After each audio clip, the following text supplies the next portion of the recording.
bukan lagi aktif tapi hiperaktif karena yang berdua selesai. Jadi mulai dari materinya itu kategori memimpin belajar mengajar. Di sini ada 4 kompetensi. Yang pertama, memimpin refleksi dan perbaikan kualitas proses belajar yang berpusat pada murid. Indikatornya di sini ada 4. Yang pertama, evaluasi praktik pembelajaran, mengelola data, dan bukti proses hasil belajar murid. Yang selanjutnya, guru melakukan perbaikan.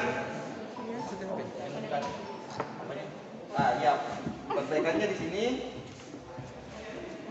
Sebelah punya apa aja? Guru melakukan perbaikan kualitas proses belajar mengajar, refleksi berkala untuk perbaikan kualitas proses belajar mengajar. Sekarang yang kedua, kompetensi adalah melibatkan orang tua sebagai pendamping dan sumber belajar di sekolah. Indikatornya di sini, kesempatan orang tua menyampaikan pendapat. Yang kedua, peran orang tua menjadi pendamping murid. Yang ketiga, menyediakan kesempatan dan dukungan agar guru dapat berkomunikasi dengan orang tua. Sedangkan kompetensi yang ketiga adalah memimpin upaya membangun lingkungan belajar yang berpusat pada murid. Indikatornya di sini, yang pertama, mengembangkan dan merawat lingkungan yang nyaman dan aman bagi murid dan guru. Indikator yang kedua, mengembangkan komunikasi dan interaksi warga sekolah yang saling percaya diri dan saling berguna. Dan kompetensi yang terakhir adalah memimpin perencanaan dan pelaksanaan proses belajar yang berpusat pada murid. Indikatornya di sini mengadakan pertemuan guru untuk merancang proses belajar yang berpusat pada murid. Sedangkan indikator yang kedua adalah memberi umpan balik terhadap rencana belajar sebagai melakukan perbaikan, melaksanakan kegiatan kelompok kerja guru di sekolah. Sekian untuk persentase. Assalamualaikum warahmatullahi wabarakatuh.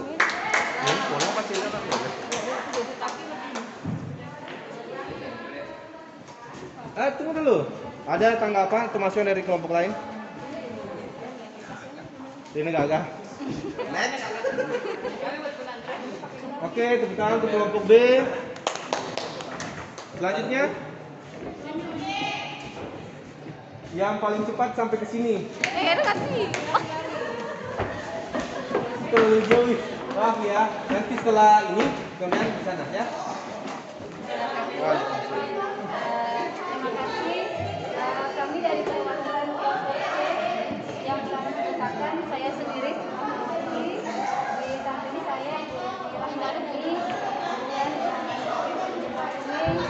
Ibu Andra dan Wani Fatia. Pada kesempatan ini, kelompok kami akan menjelaskan kategori memimpin manajemen sekolah. Pertanyaan yang pertama, kompetensi yang kami miliki, kebetulan di kategori ini ada 2 kompetensi, yaitu memimpin upaya mewujudkan visi sekolah menjadi budaya belajar yang berpihak pada murid, dan memimpin mengelola program sekolah yang berdampak pada murid. Menurut kami memiliki kedua kompetensi ini. Kenapa? Mengapa itu penting? Yang pertama, memimpin upaya mewujudkan visi sekolah yang berdampak pada murid. Kenapa itu penting? Menurut kelompok kami, sasaran pendidikan kita itu kan adalah peserta didik. Jadi seorang guru harus memiliki kompetensi ini, dan kami percaya semua yang ada di sini punya itu, walaupun belum maksimal. Kira ini pemaparan kami tentang kategori memimpin manajemen sekolah. Jika ada di antara Bapak Ibu yang ingin menanggapi, kami persilahkan. Cukup sekian. Assalamualaikum warahmatullahi wabarakatuh. Waalaikumsalam. Menarik sekali. Teman-teman kelompok lain ada yang ingin memberikan tanggapan atau tambahan? Ya, silakan. Sedikit yang dibahas tadi adalah mengenai penerapan, yaitu penerapan profil pelajar Pancasila. Apa langkah-langkah Ibu yang dilakukan di sekolah menerapkan profil pelajar Pancasila, memimpin manajemen di sekolah Ibu? Sekian. Terima kasih banyak. Atau langsung dijawab? Silakan. Mungkin kelompok temannya bisa membantu nantinya. Contohnya saya seperti ini. Pada saat kami menyusun program-program pembelajaran yang ada atau proyek-proyek yang dilakukan itu sesuai dengan program Pancasila. Contohnya misalnya di situ kan ada yang kreatif, kemudian bergotong royong. Jadi biasanya kita masukkan ke dalam proyek-proyek yang kita lakukan di dalam sekolah. Seperti itu untuk menyusun manajemen yang ada di dalam sekolah. Seperti itu kan. Salah satu contohnya seperti itu. Ya, terima kasih. Gimana kelompok B? Ya, kasih. Tadi mereka kelompok A ya, masih ada? Silakan kelompok A. Kami dari kelompok D terdiri dari Bapak Muhajirin yang paling ganteng, yang kedua Sukmawati dan saya sendiri Andi Afia. Jadi kebetulan kami dari kelompok D mendapatkan kategori memimpin pengembangan sekolah. Jadi di sini ada dua kompetensinya. Jadi kompetensi ini memang sudah ditentukan hanya dua, yaitu bagaimana memimpin program pengembangan sekolah untuk mengoptimalkan proses belajar murid dan relevan dengan kebutuhan komunitas sekitar sekolah. Mengapa bagi ini penting?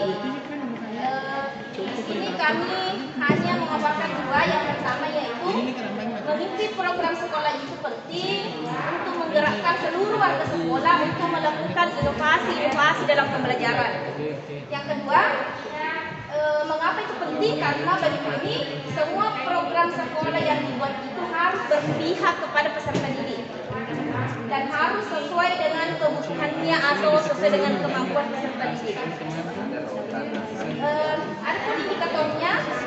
Yang pertama, melakukan evaluasi diri berbasis data dan bukti yang melibatkan warga sekolah untuk pengembangan sekolah. Yang kedua,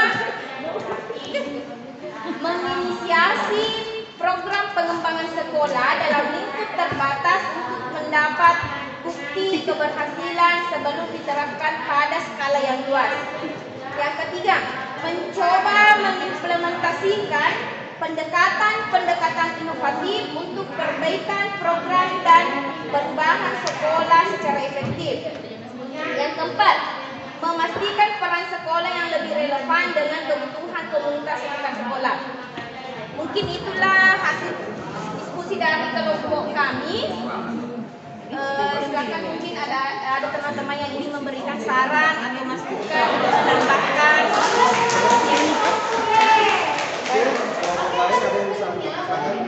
Ya, terima kasih.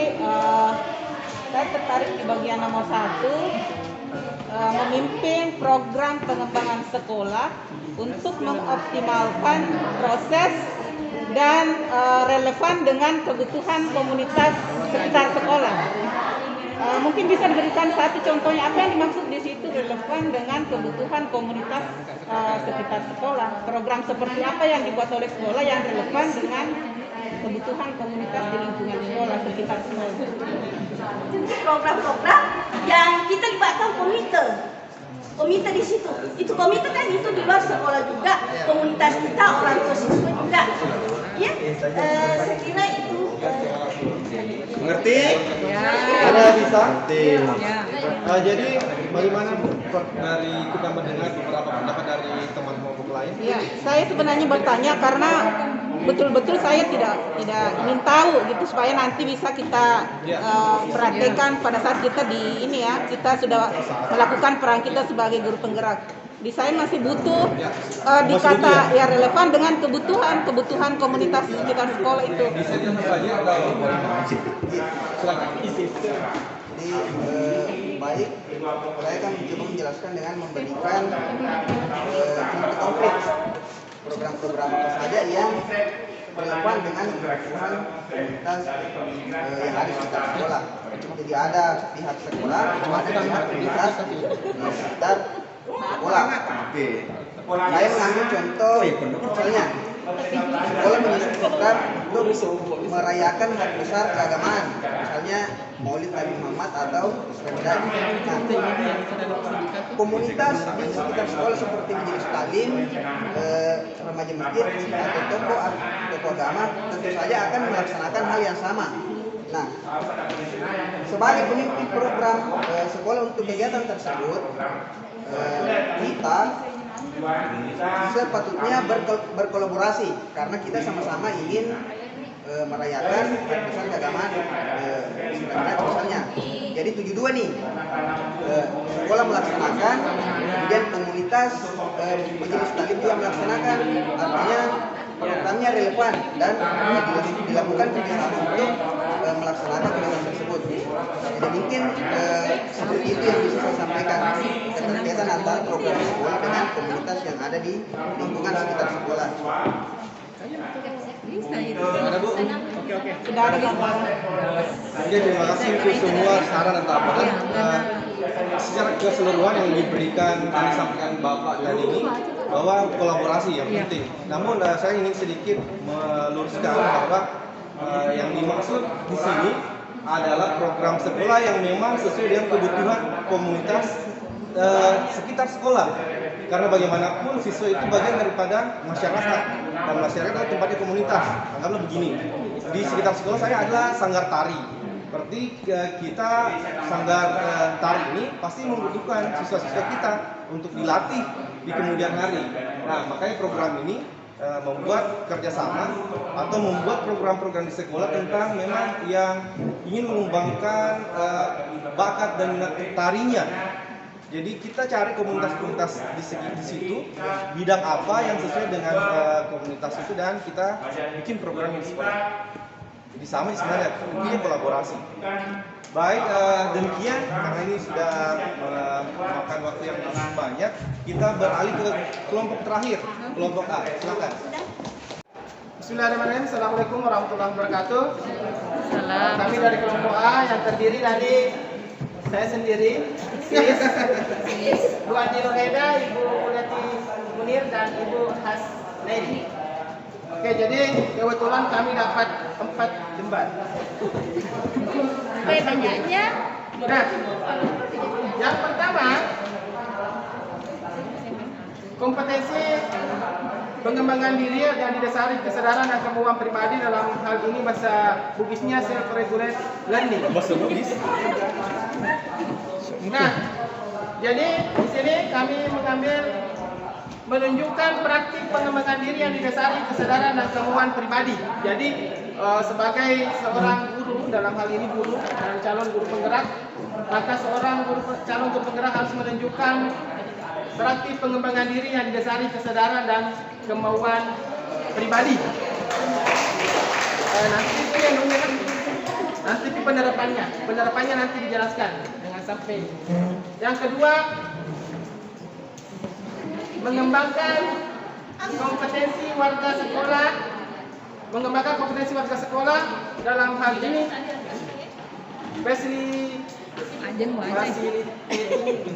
fasilitator, coaching dan mentoring. Kemudian yang ketiga,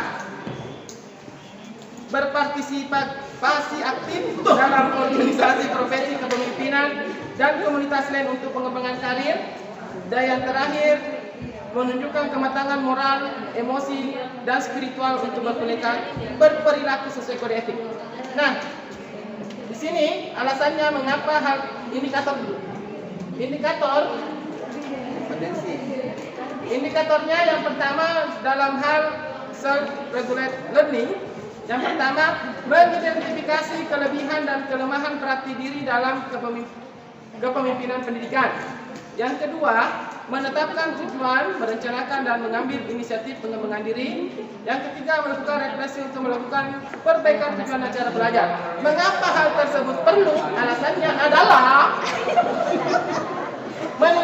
agar mampu meningkatkan kualitas diri. Tentu saja yang pertama, meningkatkan dulu kualitas diri sebelum meningkatkan kualitas orang lain. Kemudian, agar bisa menjadi teladan rekan sejawat. Jadi sebagai contoh penerapan, apabila teman-teman mampu mengembangkan diri, kemudian memperlihatkan suatu penguasaan dalam hal-hal baru, maka tentu akan menjadi contoh bagi teman sejawat. Contohnya mengikuti pelatihan-pelatihan baik secara online maupun offline. Yang kedua, Mengembangkan kompetensi warga sekolah yang meningkatkan kualitas belajar murid, dalam hal ini fasilitasi, coaching dan mentoring. Mengapa itu perlu? Agar dapat meningkatkan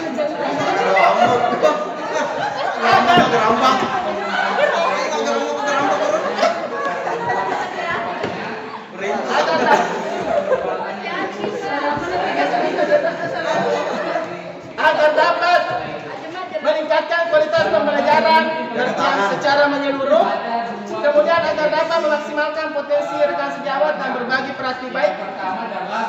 Contoh penerapannya dalam hal seperti di sekolah saya pernah ada IHT Infos Training, di mana saya alhamdulillah dipercayakan sebagai coach.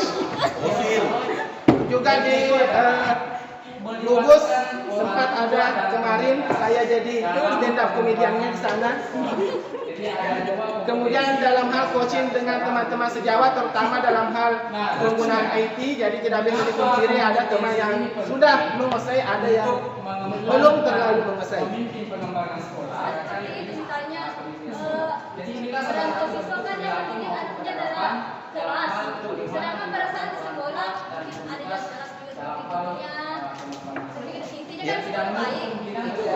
Bagaimana cara merubah? Apakah dengan mengunjungi seperti misalnya langsung semua karakter yang ada di sekolah itu bisa berubah?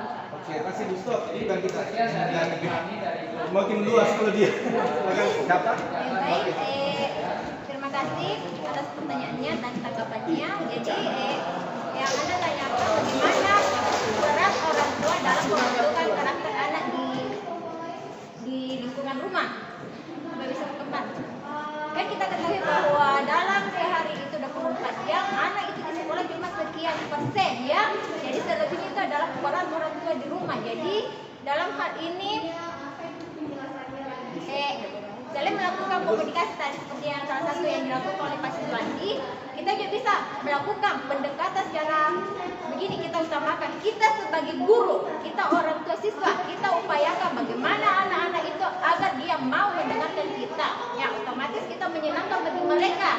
Kita menyenangkan bagi mereka. Ketika anak sudah senang, maka akan terbentuk karakter itu menurut apa yang kita rencanakan, mendengarkan nasihat-nasihat yang kita berikan. Nah, dari situ kita kan bisa membentuk karakter perlahan-lahan pendekatan. Nah, begini, menimbulkan buat dia senyaman mungkin dengan kita, sehingga dia merasa dirinya, oh saya disayangi, saya diperhatikan, sehingga dengan cara seperti itu otomatis akan terbentuk juga kesadaran dalam diri siswa bahwa oh iya saya betul-betul harus berubah karena ini dia ingin melihat kebaikan saya. Saya rasa seperti itu kita harus menanamkan pribadi, kita harus menanamkan kesadaran dulu pada diri siswa dengan cara melakukan pendekatan sehingga dia bisa menjadi pendengar dan penurut pada kita. Dan tidak ada yang instan. Tapi saya harus proses. Boleh saya tambahkan sedikit? Ayo silakan ya. Terima kasih.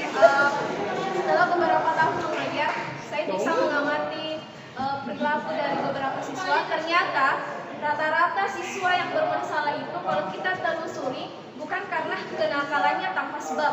Bisa jadi karena rata-rata orang tuanya broken home yang mereka membutuhkan perhatian lebih, tapi ternyata dia tidak dapat. Jadi sebagai guru seharusnya yang harus kita lakukan adalah harus tahu dulu apa sih yang menyebabkan si anak ini.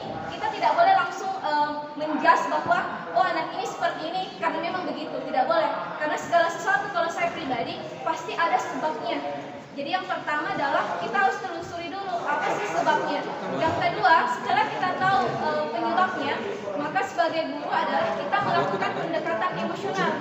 Pada dasarnya kan yang kita ketahui bahwa anak-anak itu harus kita dekati secara emosional dengan memberikan sedikit perhatian dan mendekati dia dengan berbagai teknik. Dan saya kira ibu-ibu pasti sudah tahu.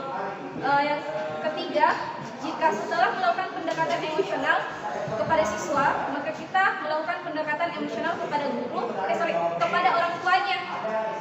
Kita menciptakan solusi bersama dengan cara memberikan usulan, saling memberikan usulan seperti itu.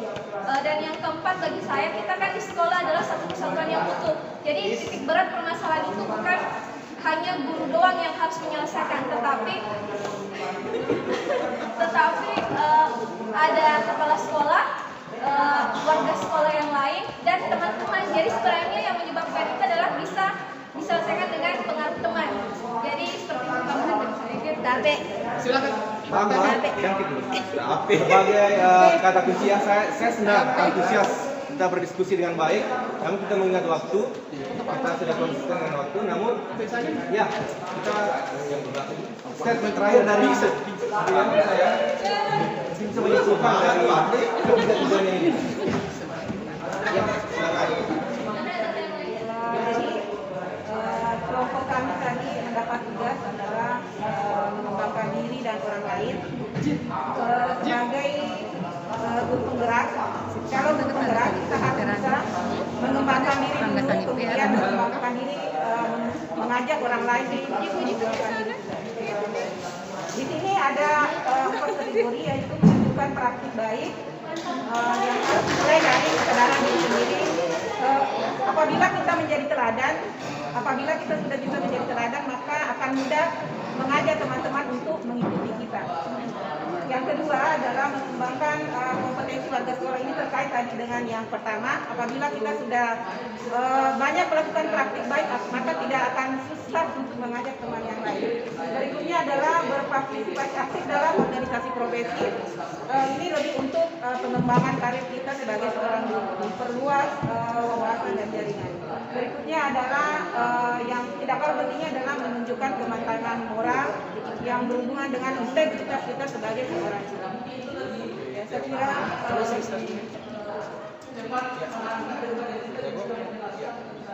sekian untuk kelompok kami.